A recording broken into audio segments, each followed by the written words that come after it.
Hey everyone, it's Justin, and today I'm going to bring you my top 10 cards from set 6.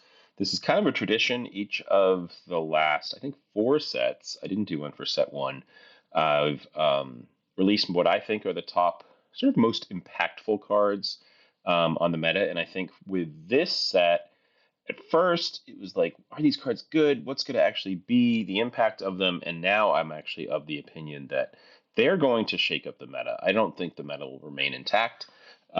Some decks will stay the same, but I think set 6 is going to have a huge impact on competitive SWU.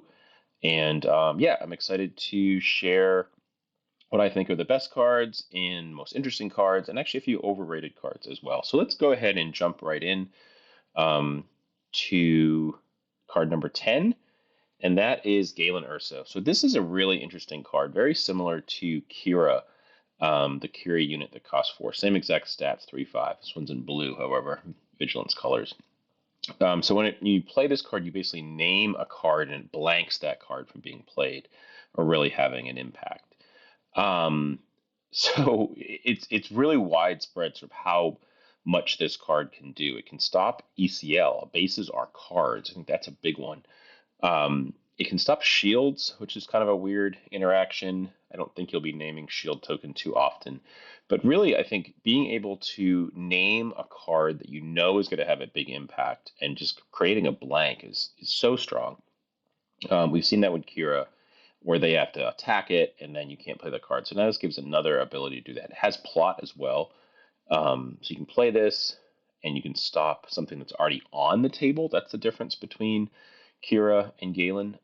You can name you can name Churret, and even if he's out, he's no longer a Sentinel. Or same thing goes for really all Sentinels. You name Lieutenant Childson, so things like that. So it's got a lot of different applications. Um, Being able to blank the ability of a card is just super strong. So I think we'll see this pop up in decks. I think it is a little bit interesting that it's not exactly the right color. I think decks would probably, like, green hero would actually probably want this more, or red hero.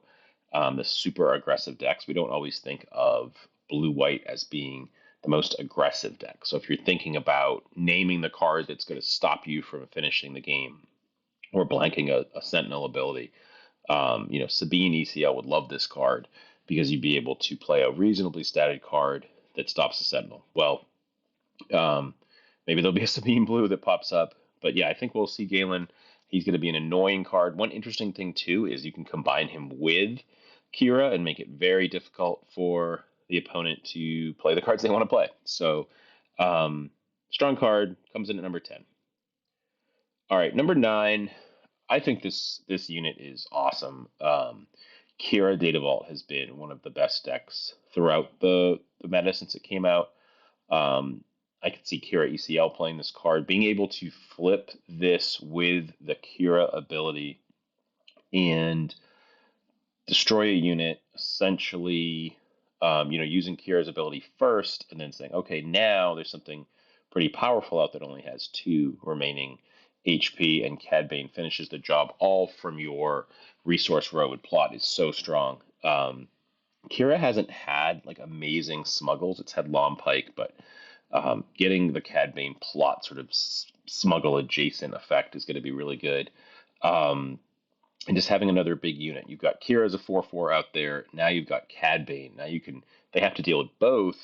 And if you have that overwhelming barrage, you're going to be able to even do more damage on the next turn. So, big fan of Cad Bane. Gives you card advantage, gives you that ability to combine with Kira's flip to destroy a unit that has bigger than HP of 2 to begin with, and then gives you another unit to use barrage and sort of keep your tempo up. I think the Kira decks that do the best are the ones that actually are more unit based, um, and are really trying to use the life gain ability, the extra life with Data Vault, but really just attack opponent's base. I think the best way to beat like a Sabine deck with Kira is actually to be really aggressive, and Cad Bane fits the bill with that specifically.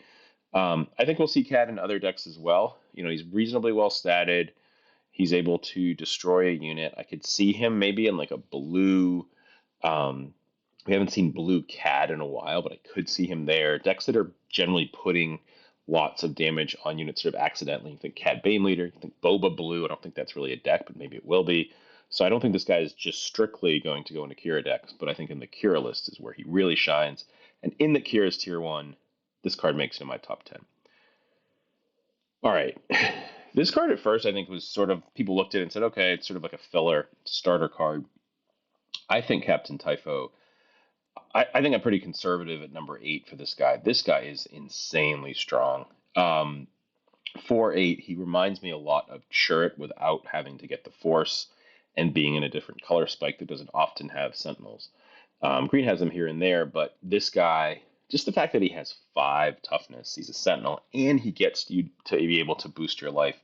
Um, a deck like Sabine is going to hate seeing this guy. You're going to have to attack into him, and they're going to gain life. But Sabine also, what's really interesting is can play this guy and sort of use defense as offense to make the game go longer to protect your leader. So this guy does a great job of protecting leaders. We've seen a play pattern against Green Han 1, which is sort of trying to um, make a unit that actually prevents the Han from being able to attack. Well, now Captain Typho, you can play him.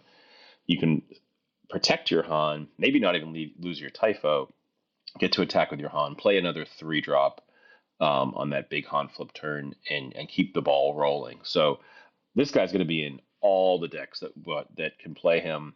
And just the stats are good. He wears a blaster in the yellow decks. He attacks base and then also protects your other units that might be weaker to pick off. This is an aggressive card. It's also a defensive card. It's a superstar. We're going to see it in Sabine decks. We're going to see it in Han 1 decks. We're going to see it in really anything that can support these colors. Oops, going backwards. All right. This next one is another real benefit to playing Kira. So now we're seeing 2 spaces with Kira. But I think this card is similar, not as good, but it's similar to Overwhelming Barrage, where it can create situations where you're able to kill multiple units of the opponent and actually not lose too much on your own. So another great card for the Kira flip.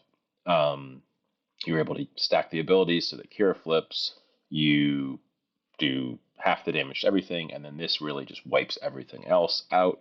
And then you'd have a 7/1 Kira, along with maybe you shielded a unit. Maybe you're playing more shielded units in your Kira decks now, your Kira red deck. Maybe you're trying to play a non-Kira deck where you're just putting a lot of damage on your opponent's base, Boba Data Vault. On your opponent's units. They're sort of soaking them up with indirect. They're feeling like, okay, I'm going to take my units to the limit of their damage, and now you've got this card and Overwhelming Barrage, and those abilities just really stack up where it's going to be really hard for your opponent to keep units out against this card. We're seeing plot once again, which is a recurring theme. Being able to do this on the flip is really strong, but I think one of the things we'll see with this card is you'll be playing this card on 5, sort of as a defeat more than one thing, get to the later game. I think Kira likes this card, Kira Red, which is a somewhat new archetype. It might vault into from not being tier 1 to sort of a higher tier. Boba Data Vault loves this card. But I could see this in other things. I could see Quinlan maybe playing this card. I could see all different types of decks playing this. I could see it combining with other things, like maybe you Grenade Strike or Daring Raid earlier, and then play this, play this, kill everything, and now you've got a big advantage. So I think we'll be seeing Topple the Summit played in a lot of decks. Okay. All right, number 6, the evil Battlefield Marine. Villain has been waiting for a card like this for a while. Not quite as good as Battlefield Marine, just because I don't think there's an aggressive leader that's similar to Sabine that really uses like the Rebel naming convention the same way. They did not print a villain Rebel Assault, Imperial Assault. But this guy's still great. He's a 3/3. He gets the pressure going. I think Kira deck's going to want to play this guy. I think Boba wants to play this guy. Grand Moff Tarkin wants to play this guy. He's just a great lead. You play him, maybe he can trade. I think Palpatine's going to play this card. The fact that he allows you to trade into the majority of aggressive early plays is great. That allows him to be a defensive card as well as a very clearly strong offensive card. So Imperial Dark Trooper, really neat to see what decks this guy opens. I know personally what I've been brewing is some Grand Moff Tarkin aggro decks with this guy and some of the other new Imperial units from set six. So he's going to go into a lot of decks. We'll see him attacking base for three on turn two, which, to be honest, Imperial decks did not have many ways to do that. We see like Kylo's Tie is maybe one of the only real aggressive units for villain, and now we've got Imperial Dark Trooper. All right. Number five is sort of a cheat that I've done this before. It's three cards in one, but it's this ability to plot on your leader flip and actually buff your leader. So, Sudden Ferocity and Unveiled Might are permanent buffs. Jar Jar is a temporary one, but he's one that allows you to play a unit at the same time, playing around cards like Power of the Dark Side. So I think we're going to see a lot of flip turns, especially on for aggressive kind of get you dead decks. We're using these, but also look at deck like Ray now gets to flip with Unveiled Might, um, and actually present a pretty impossible body to get rid of. You're talking about a 4/9 unit would restore three. So that's going to be something that requires a lot of commitment to get up the table, and it's just going to keep restoring if you don't. So Unveiled Might, I think, is great. I think these cards will see them in aggressive decks like Sabine, but we'll also see them. I mentioned Ray. Anakin loves to see these things, given that Anakin has Overwhelm. So that flip that we see, we'll always have to have in the back of our minds. Okay, can the leader now just instantaneously become higher statted? And that'll be a big consideration in sort of planning how the games are going to go out, what you can expect. And again, they have plots, so you're getting card advantage from these things as well, similar to the way that Smuggle did in the past. All right, these cards, both Karis and Kazuda, have skyrocketed for me. They at first I had Karis as sort of like a good unit, thought of like almost like a Jin Urso, but 3/2 stat line, not that great. Well, I'm now changing my tune. I think Karis is one of the best cards they've ever made at the two cost. Attacks for three, it's hidden. So by virtue of being hidden, it means it's almost always going to get in there. Now, if you're on the draw and you play it and then they claim they played something, they kill it. Well, let's say they play like a 2/4. Well, now you have the option to immediately kill that 2/4 back with your spy token, or just always get in there for the 2 damage and kind of say, you know what, I'm gonna pressure your base. So Karis is in a sense is burn on a card. It's a rebel for Sabine. It is 2 units to get around Power of the Dark Side. It is everything you want in a 2 drop. It does it all. Um, it has, think about like an Overwhelming Barrage or Super Laser Blast, and you have Karis out. Well, now you get to attack right away for 2 after that. It's so strong. So Sabine is super excited to have an extra 2 drop. I also think it opens doors for Sabine. Sabine's often sort of leaned on having to use green for Battlefield Marine. I think green Sabine will still be the best Sabine, but now it's like, well, the yellows and the reds now you get to play this card and um, in like just a straight aggression, like a Tarkin Town version, just really, really good. Yellow gets a solid ground unit that it hasn't had before, other than the Sabine unit. So now you get to stack those up. So Karis, all-star card, super strong. Kazuda is an interesting design as well. It's a very aggressive card, but I think one of the things I wanted to mention why I think Kazuda is so great is the ability to pressure opponents who play resupply or play super laser tech and actually gain the resource advantage. Now you're able to attack for 6. Like that just seems busted. Like opponent resupplies, you play Kazuda. That's so strong, and the 2/6 stat line dodges a lot of removal, so you can't fail the dragon it, you can't take down this card, and it comes out really early. So I think Sabine's going to want to play this card, but I think we'll see this card pop up in some other decks. I could see a Quinlan playing this, just as something that continuously gets in.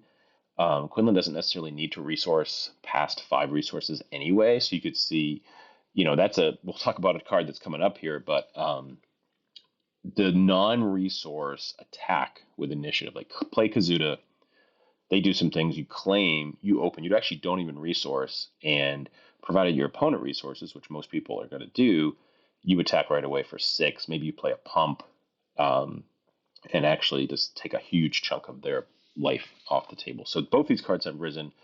I'm really excited to brew some new versions of Sabine with these cards, but I think Kazuda especially and Karis, they're going to pop up in a whole bunch of lists, a whole bunch of leaders. All right, number three. I think this is our first legendary of set six. It's one thing about set six that I do have as a criticism is the legendaries are a little lacking. But KTOD preview Queen Amidala. Bobby and Steve talked about this card before, but it puts 9 power on the field in terms of attacking power, right? The spy tokens have raid. It gives you the ability to protect the spies, protect Queen Amidala.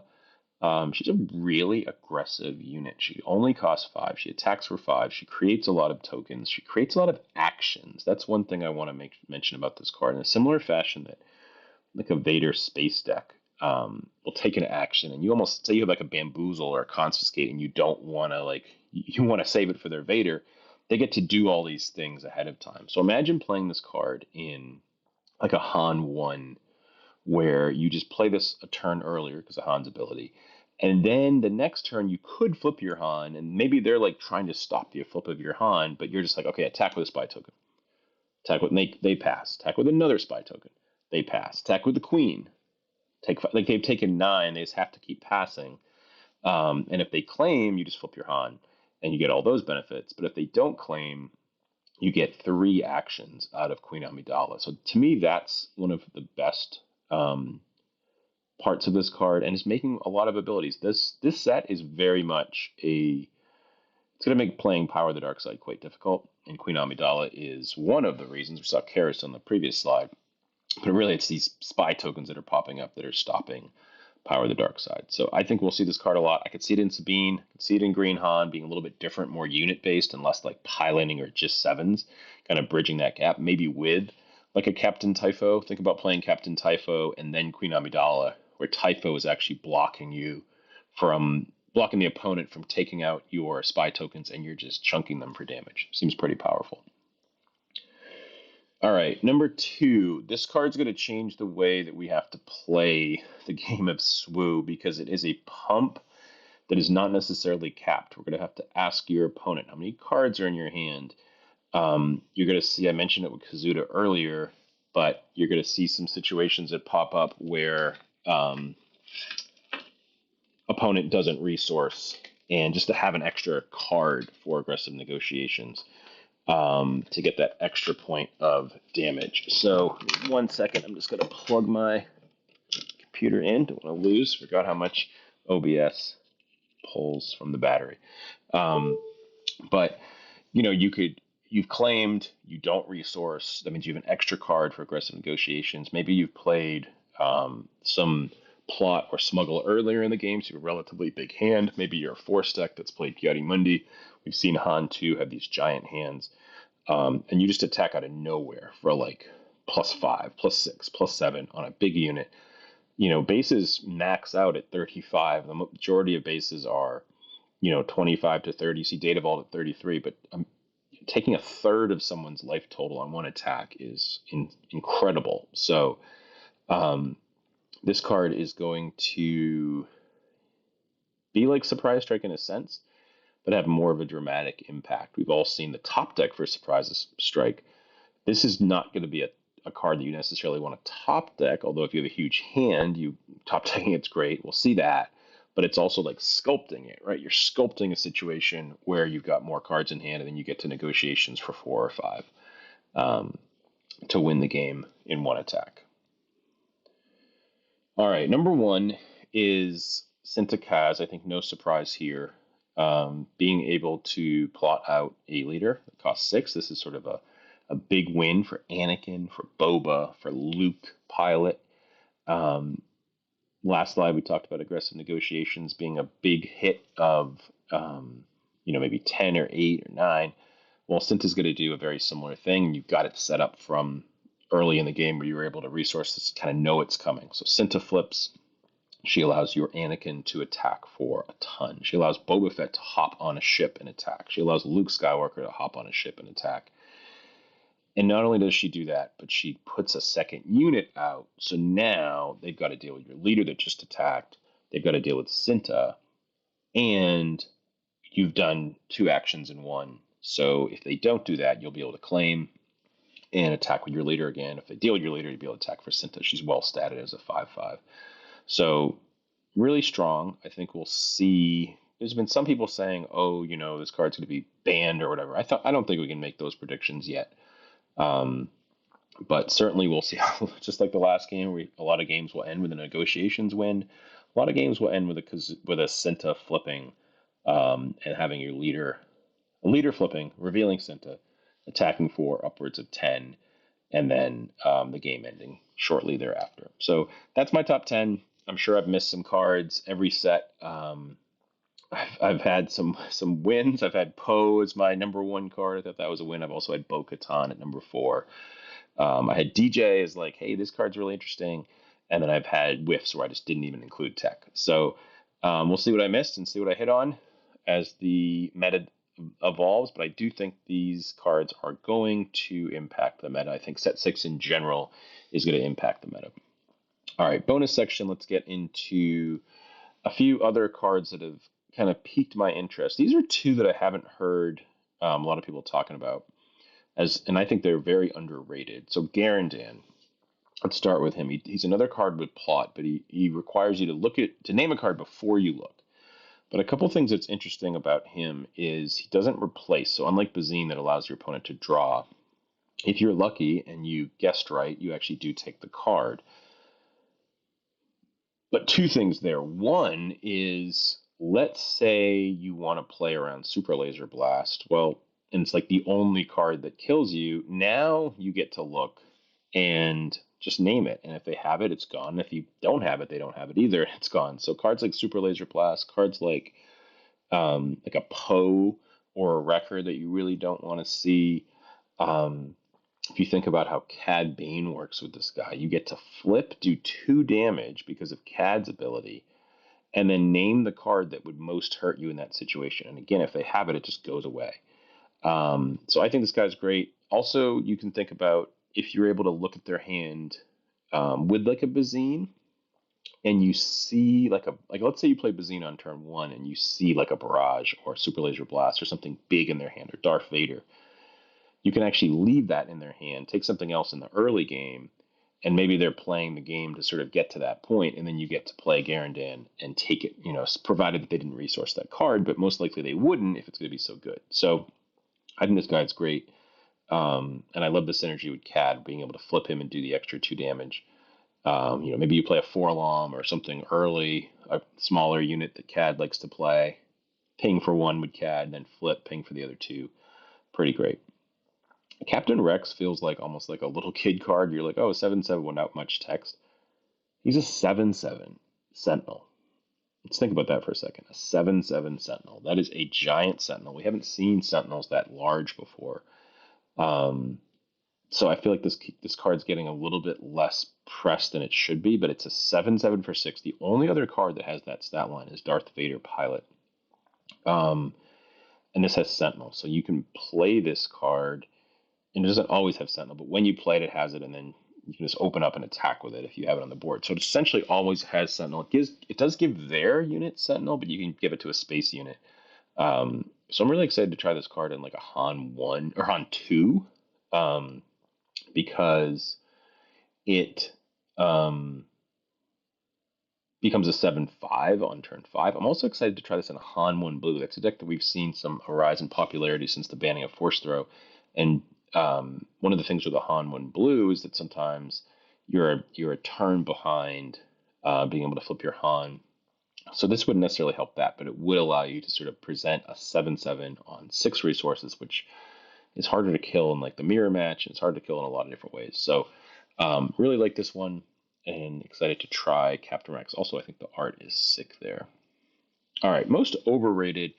I'm probably going to anger some of the people from my team on this one. Just don't see it. It's a 2/2. It makes a couple spies, but they're short-lived blockers. Just not totally seeing. I know there's some synergies with some of the other leaders, but it's a 2/2. Like it's a 2/2 for 3. you have to control the leader unit to create the spy tokens. You can flip with it and essentially make 4 units, but like then you have a 2/2, a 0/2, and a 0/2. Thing I like about the Amidala and some of the other cards is that, in their own right, they're strong. Karis attacks for 3 and makes a spy, or Amidala has the synergy with making the spies, being able to sack them to protect her. This one gives you Sentinel, but the Sentinels are 0/2s. They're just going to easily get picked off, and then you're left with kind of not really doing anything. Now, obviously, combined with the Chancellor unit, that's great. Um, but I'm not overwhelmed by a 3 cost card that makes it 2/2 and a couple of 0/2s. All right, this card I think is the birthday cake special. Um, if there's a deck that gets a lot of units, we've seen some brews about like Rex or maybe the Mothma leader herself or Ray with all these different tokens, all these spies, being able to play Figure of Unity on a leader, or even like hard like a Bright Hope or something really sticky, and just giving all of your other stuff this Anthem effect, Raid, Restore, Overwhelm, it's everything, could be really strong. So this is a build around card. It could fall flat, given the nature of this game, where like units aren't that hard to pick off. So you play this, and they figure out a way to kill that unit. If it's not your leader, they can waylay it. That's not going to feel very good. But I do think this card's pretty exciting in like the Ray decks and the Rex decks that now might just have a ton of units, and you get this Anthem effect. All right, so that is my top 10. Excited to share it with the public community and interested in your comments about what I missed. I will tell you, we have moved some of our content. Well, I shouldn't say moved, but we've got a lot of content internally in our Discord. I know that Bobby Sapphire, back to back top, well, not top 8. I'm the back to back top 8 guy. He's the back to back winner of sectors. Has been brewing some really interesting decks. He's going to have a Palpatine and Cad Bane video in the Discord. So if you're not a member of the Discord and the Patreon, definitely hop on. You'll be able to see some deck building videos with him and the updates for set 6 with Palpatine and Cad. I'm going to be doing a similar video for Sabine. I think Sabine, as you saw in this video, has gotten a ton of new cards. So excited to bring that to the members of the KTOD Patreon, and be on the lookout for those 3 videos over the next week or so. Sabine with set 6 cards, a Palpatine with set 6 cards, and a Cad Bane with set 6 cards. And then Mike has been in the tank. Bobby Sapphire has been in the tank with some wild builds that he's going to be sharing as well. He's got a Thrawn 1 yellow that looks really interesting. And yeah, we're full on to building. I think we as a team, as a community, think that set 6 is going to shake things up drastically. And we're in the lab, as you say, with set 6. So thanks for watching, and I'll catch you guys next time.